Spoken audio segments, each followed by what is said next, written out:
This channel does not promote any violent, harmful, or illegal activities. All content provided by this channel is meant for an educational purpose only. MDH chana masala এখন ছোলা হোক বা বরবটি দানা, সাদা চানা হোক বা কালো, সব রান্নাই হবে অসাধারণ। MDH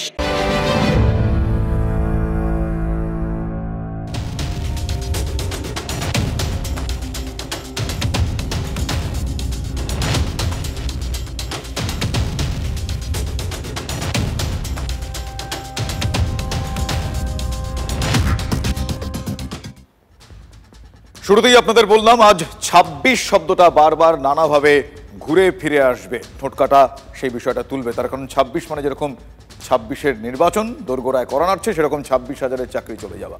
রাত পোহালেই আপনারা জানেন পরীক্ষা, এসএসসি, আর মাত্র কয়েক ঘন্টা বাকি। আর সব থেকে বেশি চাপে কে জানেন? নো ডাউট তিনি সিদ্ধার্থ মজুমদার। হ্যাঁ, এসএসসির চেয়ারম্যান। পরীক্ষার্থীদের থেকেও বেশি স্নায়ু চাপে থাকবেন এই মানুষটি। পান থেকে চুন খসলে কিছু মানুষ আবারও যে আদালতে ছুটবেন সেটা তিনি জানেন। আইনি জট তাতে আরো বাড়বে। সুপ্রিম কোর্টের কাছে কথা দেওয়া আছে, হলফনামা যাকে বলে, একজন অযোগ্য যেন পুনরায় পরীক্ষায় বসতে না পারেন।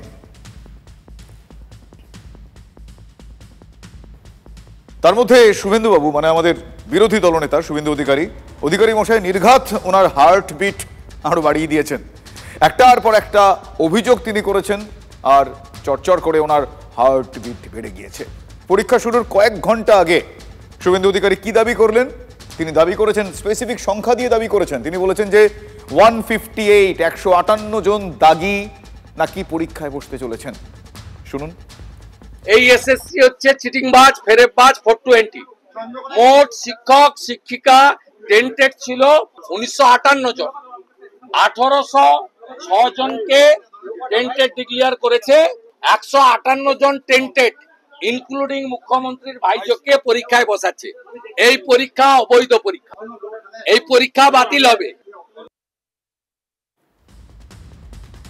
সিদ্ধার্থবাবুর নাম করে শুভেন্দু অধিকারী সরাসরি কিন্তু কিছু বলেননি, মানে তার নাম তিনি উল্লেখ করেননি। কিন্তু এসএসসি কে যদি চিটিংবাজ, ফেরেববাজ বলে বিরোধী দলনেতা দাগিয়ে দেন, সেটা তো চেয়ারম্যানের গায়ে লাগার কথা। ফলে বিরোধী দলনেতার কথার সূত্র ধরেই সন্দেহটা কিন্তু আরো দানা পাকাচ্ছে, আরো প্রবল হচ্ছে। অযোগ্য চাকরিহারাদের কেউ কেউ আগামীকাল সত্যিই পরীক্ষায় বসছেন কি? 1806 জন বাদে আরো কি কেউ যোগ্য অযোগ্য আছেন যাদের আড়ালে রাখা হয়েছে? এই প্রশ্নগুলো পর আসছে। রাজ্য সরকারের কথা বাদ দিন, এসএসসি কি এমন কোনো পদক্ষেপ এ পর্যন্ত করেছে যাতে সন্দেহের ঊর্ধ্বে তাদের রাখা যায়? যে কারণে প্রশ্নগুলো প্রকট হচ্ছে, আর যে কারণে বললাম শুভেন্দু অধিকারীর এই বিষয়টা সামনে আনাতে একটু হার্টবিট বেড়ে গিয়েছে সিদ্ধার্থবাবুর। দেখুন, এসএসসি যদি সৎ হতো, এই কথা বলতে তো কোনো রকম দ্বিধাদ্বন্দ্বের জায়গা নেই। এসএসসি যদি সৎ হতো তাহলে এই 26,000 জনের চাকরি বাতিল হতো। এক কথায় বললে, সরাসরি বললে অ্যাবসলিউটলি হতো না। যোগ্য শিক্ষকদের চাকরির পরীক্ষাতেও বসতে হতো না। যারা যোগ্য, যারা পরীক্ষা দিয়ে চাকরি পেয়েছেন, তারা আবারও পরীক্ষা দিচ্ছেন।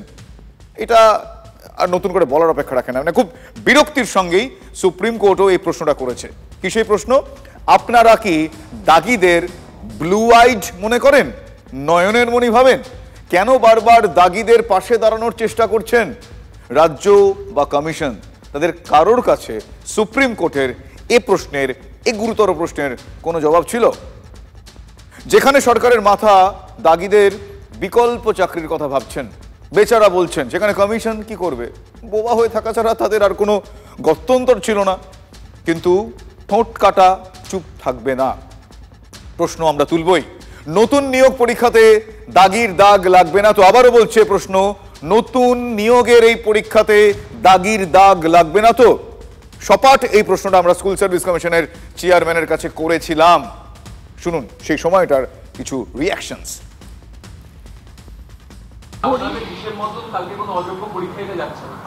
আমি এ ব্যাপারে কোনো মন্তব্য করব না। 158 জন টেন্টেড ইনক্লুডিং মুখ্যমন্ত্রীর ভাইজোকে পরীক্ষায় বসাচ্ছে। না, এইটা নিয়ে প্রশ্নটা পুনরাবৃত্তি করবেন না আমার, কারণ সময়েরও ব্যাপার আছে, আমি চলে যাব।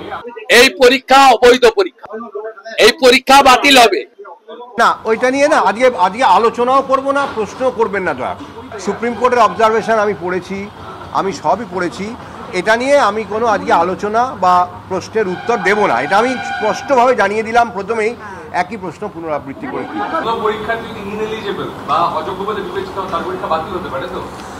পরে যে কোনো ব্যাপারে ইনএলিজিবিলিটি, সেটা আমি বললাম। আপনি যেটা প্রশ্ন করলেন যে অ্যাডমিট কার্ড প্রভিশনাল কেন, সেখানেই বললাম যে all admit cards in all examinations are always provisional.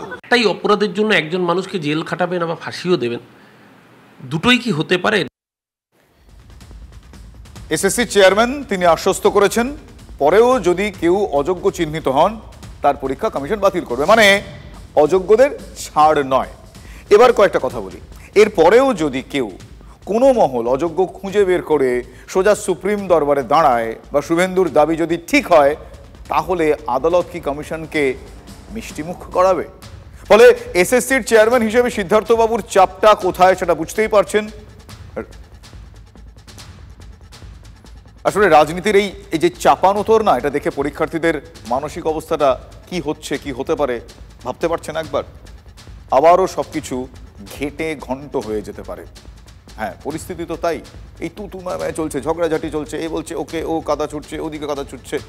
এটা ধরেই নেই আগামীকাল তাদের পরীক্ষায় বসতে হবে। ওই যে নিরুপায় তারা, অসহায়তার শিকার, কিছু মানুষের দুর্নীতির শিকার হতে হয়েছে, যোগ্যদের। ওই আর নতুন করে কি বলবো, কিছু বক্তব্য শোনাই আপনাদের। এই সরকারের আমলে, এই সরকারের তত্ত্বাবধানে মেধার মর্যাদা দিয়ে কোনো স্বচ্ছ নিয়োগ সম্ভব নয়। দাগিরা কেউ পরীক্ষা দিচ্ছেন এ কথাটা কি বলতে পারলেন না। দাগি অথবা অযোগ্যরা বাকিদের সঙ্গে মিলেমিশে নেই, এই কথাটা বলার যোগ্যতা এসএসসি চেয়ারম্যান দেখাতে পারেননি। আইনে একটা ডাবল জিওপার্ডি বলে একটা শব্দবন্ধ আছে, যে একই অপরাধে একাধিকবার শাস্তি দেওয়া যায় না। কিন্তু সুপ্রিম কোর্ট যখন নির্দেশ দিয়েছে, সেই নির্দেশকে রাজ্য সরকার কমপ্লাই করবে। যদি কেউ বসে তার পরীক্ষা বাতিল হবে, সেই অধিকার তো এসএসসির রয়েছে, রাজ্য সরকারের রয়েছে। চালের মধ্যে কাকড় মেশাতে মেশাতে এমন করেছে যে ঝাড়াই বাছাই করার পর্যন্ত কোনো সুযোগ নেই। রাম, বাম এবং কং এরা কোর্টে গিয়ে জটিলতা তৈরি। একটা সরকার যেখানে সর্বোচ্চ আদালত সুপ্রিম কোর্টে হলফনামা দিয়ে বলছে যে দুর্নীতি হয়েছে, দুর্নীতি আমরা করেছি, তারপরে সেই সরকারের কাছ থেকে, তাদের বিভিন্ন সংস্থার কাছ থেকে কি প্রত্যাশা করা যায়? আপনি ভাবুন, একটা ফ্রেশ পরীক্ষা হবে, যেই মুহূর্তে জানতে পারলো 35,000-এর বেশি সিট, এতজন চাকরি পাবে, ফলে পরীক্ষার মুখে কোনো অভিভাবক কখনো নতুন ছেলে মেয়ে যারা পরীক্ষা দিচ্ছে তাদের পরীক্ষার আগের দিন কেউ মানসিকভাবে ডিস্টার্ব করে? এই বিজেপি করে, কারণ তারা চায় না চাকরি হোক, তারা নতুন ছেলে মেয়ের ভালো চায় না। পরীক্ষা ব্যবস্থাকে সম্পূর্ণভাবে কলুষিত করে দিয়েছে তৃণমূল কংগ্রেস।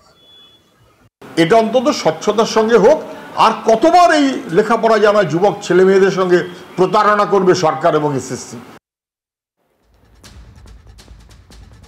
এসএসসি কি আদৌ স্বস্তিতে রয়েছে? শুরুতেই বলছিলাম, পরীক্ষার কয়েক ঘন্টা আগে চাপে যদি কেউ থেকে থাকে, সেটা এসএসসি এবং এসএসসির চেয়ারম্যান। যেখানে 5.5 লক্ষেরও বেশি পরীক্ষার্থী, রাজ্য জুড়ে যেখানে 636টি পরীক্ষা কেন্দ্র, এত বড় একটা কর্মকাণ্ড, কমিশনের একেবারে শীর্ষে বসে থাকা ব্যক্তিটি কি আজ রাতে স্বস্তিতে দু চোখের পাতা এক করতে পারবেন? পারা যায় কখনো? কারণ ইতিমধ্যেই যা যা হয়ে গিয়েছে, আর যেখানে বিস্তর জল ঘোলা, সেখানে তো তার পক্ষে একটু চাপের। ইতিমধ্যে শুভেন্দু অধিকারী আবার দাবি করে বসে আছেন যে এসএসসির প্রশ্ন বিক্রি হচ্ছে, তৃণমূলের এজেন্টরা ঘুরছেন চারিদিকে। শুভেন্দু অধিকারীর এই অভিযোগের পরপরই জনৈক অরিন্দম পাল দাবি করেন ফোনে তিনি প্রস্তাব পেয়েছেন। কি প্রস্তাব? 14 লক্ষ টাকা দিলেই হাতে হাতে এসএসসির প্রশ্নপত্র। ফেসবুকে একটা পোস্ট করে এই দাবি করেছেন অরিন্দম। গৃহশিক্ষকতা করেন এই অরিন্দম বাবু, বাড়ি তার চন্দ্রকোনায়। পুলিশ তাকে গ্রেফতারও করেছে। প্রশ্নটা হলো, পুলিশ তাকে কেন গ্রেফতার করলো? কেউ যদি ফোনে এমন অভিযোগ পেয়ে থাকে, সেটা তিনি কি চেপে যাবেন? কাউকে যদি ফোন করে কেউ এই প্রস্তাব দেয়, চেপে যাবেন? তিনি অভিযোগ করেছেন, তাহলে কি অভিযোগ করাটা অপরাধ? পুলিশ 1-2 করে যদিও যুক্তি সাজিয়েছে, কিন্তু পাল্টা এই প্রশ্নটাও এড়াই কি করে? তার কাছে ফোন এসেছে, তিনি অভিযোগ করেছেন, তার অপরাধ কোথায়? এই অরিন্দম পাল, তাঁর বাড়ি চন্দ্রকোনায়। ফেসবুক পোস্টে তিনি নিজেকে মুর্শিদাবাদের বাসিন্দা বলে দাবি করেছেন, অর্থাৎ নিজের ঠিকানা তিনি লুকিয়েছেন।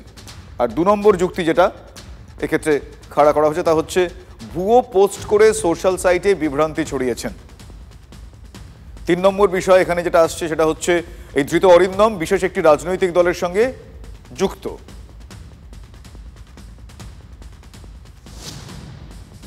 পুলিশের কাজ ওটাই করা, পুলিশের কাজ ওটাই করা, পুলিশের কাজ মমতার সেবা করা, মমতার চটি চাটা, ডাক্তার সোরেনদেরকে পিটিয়ে মারা, সুবল সোরেনদেরকে পরোক্ষভাবে মৃত্যুর জন্য দায়ী এরা। দিল্লির অমিত মালব্য থেকে অরিন্দম পর্যন্ত, এই যে অরিন্দম বলে যে ছেলেটি গ্রেপ্তার হলো, সবাই এক, সবাই মিথ্যে, সবাই ফেক, উদ্দেশ্য একটাই, বাংলাকে হেয় প্রতিপন্ন।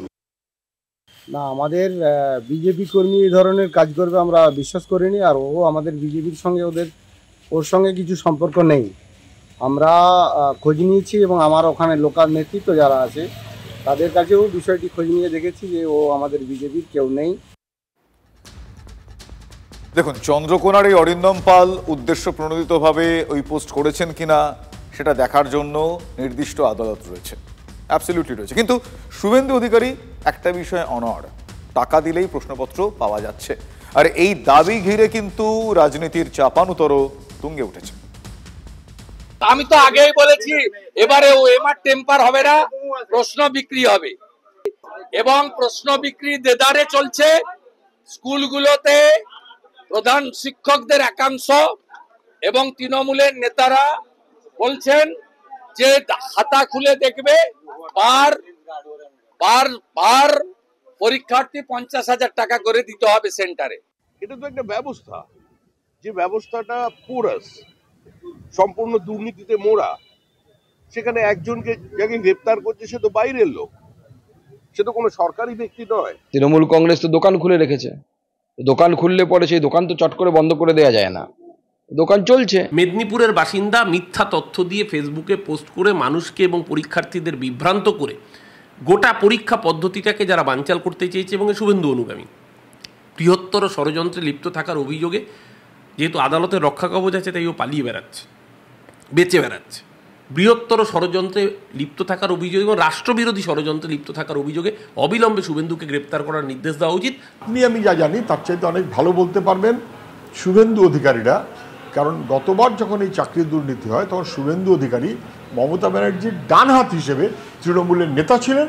মমতা ব্যানার্জি বলেছিলেন যে শুভেন্দু চাকরি চুরির কাজে যুক্ত। তৃণমূল তার এজেন্ট ছেড়ে প্রশ্ন বিক্রি করছে, আমার কাছে অডিও আছে।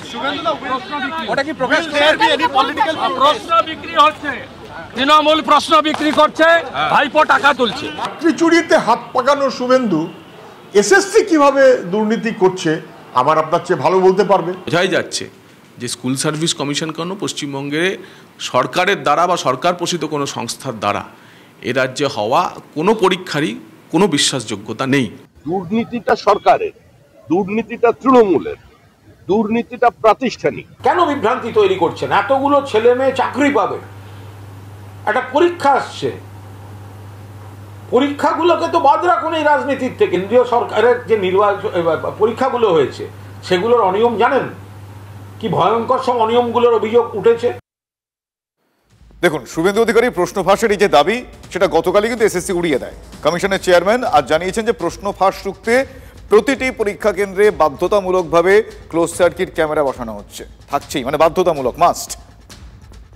যদি প্রশ্নপত্র কেউ ছবি কোনো রকম কোনো প্রশ্ন লিখের চেষ্টা কেউ করেন, কোন পরীক্ষার্থীর প্রশ্নপত্র থেকে সেটা হয়েছে আমরা সে অবধিও ধরতে পারবো। সিকিউরিটি ফিচারগুলো একদম, যদি 3,19,000 পরীক্ষার্থী থাকেন তাহলে 3,19,000 ভিন্ন সিকিউরিটি ফিচার থাকছে। ওএমআর উত্তরপত্রের মধ্যে 1 থেকে 5 যদি কেউ পূরণ না করেন তার উত্তরপত্রটি দেখা যাবে না, ওটাই বাতিল বলে গণ্য হবে। রাজনীতির এই কচকচানি এটা যে কোনো ক্ষেত্রেই শোনা যায়। চলুন, এসএসসি কিভাবে প্রস্তুতি নিয়েছে এই ব্যাপক কর্মকাণ্ড সামলানোর জন্য এই পরিস্থিতিতে, সেটা একটু দেখাই। চরম সতর্কতার মধ্যে এসএসসির পরীক্ষা হচ্ছে।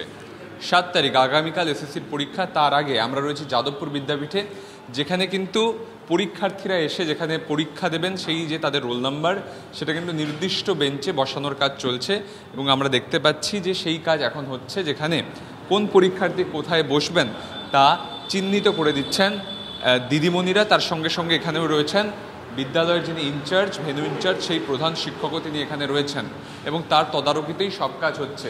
আমি সরাসরি ছবিটা দেখাতে বলবো যে প্রত্যেকটি পরীক্ষা কেন্দ্র একেবারে সিসিটিভি মনিটরিংয়ে রয়েছে। সেই সিসিটিভি রয়েছে যাদবপুর বিদ্যাপীঠে। প্রতিটা ঘরে পরীক্ষা হবে, সেই পরীক্ষার সিট অ্যারেঞ্জমেন্ট করা, আমাদের পরীক্ষার্থীর নির্দেশাবলী, তারা কোন কোন জিনিস নিয়ে আসতে পারবেন, কী কী নিয়ে আসতে পারবেন না, বিভিন্ন ফ্লোরে কারা পরীক্ষা দেবেন সেই হিসাবে তাদের একটা লিস্ট করে রাখা, সবটাই আমরা করছি। আমরা প্রত্যেকটা পরীক্ষার যে রুমে পরীক্ষা হবে প্রত্যেকটা রুমে সিসি ক্যামেরা আছে আমাদের। এটার সময় উপস্থিতি, এটা আমরা প্রত্যেক পরীক্ষার্থীকে অনুরোধ করছি। অ্যাডমিট কার্ড ছাড়া পরীক্ষা কেন্দ্রে প্রবেশ একেবারেই অনুমতিযোগ্য নয়। অ্যাডমিট কার্ডে বারকোড স্ক্যানার আছে, অর্থাৎ অ্যাডমিট কার্ডটি মানে আমরা আমাদের ওয়েবসাইট থেকে ডাউনলোড করা কিনা সেটাও খুব সহজে বোঝা যাবে। আবার দেখুন নতুন কি দুর্নীতি সামনে আছে। যারা চাকরি হারালেন তারা তো মূলে চুলে সব গেল, চাকরিটাও হারালেন, টাকাও আর উদ্ধার হবে কিনা সন্দেহ। কিন্তু যারা চাকরি বিক্রি করেছিল, সরকারি চাকরি, স্কুলের চাকরি, সেই তাদেরকে এখন ধরে শাস্তি দেওয়ার ব্যবস্থা করতে হবে। তো আমার ধারণা সেই দিকে এবার তদন্ত এগোবে।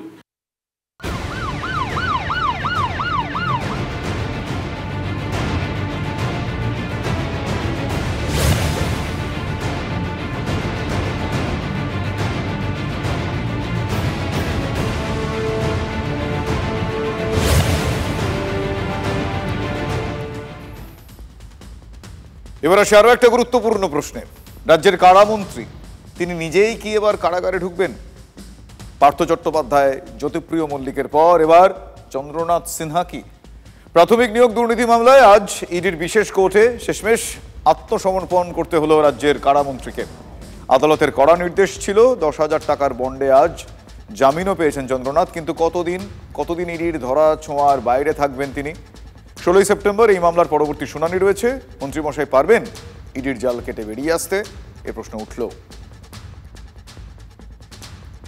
আমরা একটা রিমান্ডের জন্য দরখাস্ত করেছি, সে দরখাস্তটা শুনানি হয়েছে, 16 তারিখ রাখা হয়েছে। ইন দ্য মিন টাইম বলা হয়েছে যে কন্ডিশন এইটাই যে উনি কলকাতা এবং ওনার কনস্টিটুয়েন্সি ছাড়া আর কোথাও যেতে পারবেন না। মামলার শুনানি 16 তারিখ আছে। ইন দ্য মিন টাইম ওনারা অবজেকশন দেবেন যা দেওয়ার আছে। ওনার তো বোধহয় বেল জামিন হয়েছে, ভালো জিনিস। ইডি বলেছে প্রভাবিত করতে সাক্ষী দেয়, সেটা ইডি কি বলছে সেটা আমার ব্যাপার, ওনাকে জিজ্ঞেস করো। একটা কথাই বলবো, বিচার ব্যবস্থার প্রতি আমার আস্থা আছে, আশা করি সঠিক বিচার পাবো।